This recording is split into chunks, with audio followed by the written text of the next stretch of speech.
আমরা পরিষ্কার বলতে চাই, আল্লাহ যদি আপনাদের ভালোবাসা সিক্ত হয়ে, দেশবাসীর ভালোবাসা সিক্ত হয়ে আমাদের উপর মেহরবানি করেন, আর যদি এই দেশের খেদমতের দায়িত্ব দেন, ইনশাআল্লাহ তাআলা আজিম প্রেসিডেন্ট প্রধানমন্ত্রীর মুখ দেখে কোনো এলাকার উন্নয়ন হবে না।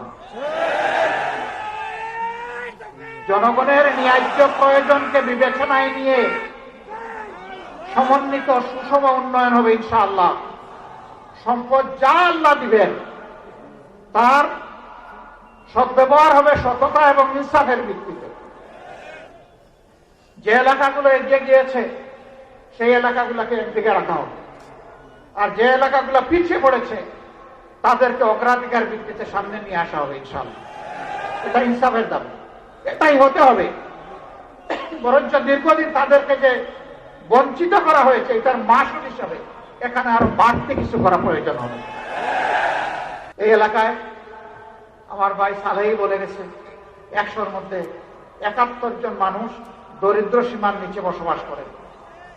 তারা এমনকি গুনাহ করেছেন, পাপ করেছেন যে বাংলাদেশের অংশ হয়েও তাদের ভাগ্যের সামান্য কোনো পরিবর্তন হবে না। তাদের নিয়ে কি পরিকল্পনা? এই কুড়িগ্রাম বহুদিক থেকে বঞ্চিত।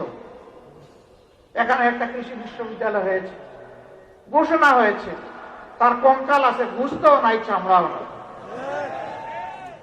হাটদিশা নিজস্ব কোনো ক্যাম্পাস নাই, দুকি দুকি আস্তে আস্তে চলছে। অথচ এগ্রোবেস এই প্রতিষ্ঠানটা এই অঞ্চলের চেহারা বদলাই দিতে পারে।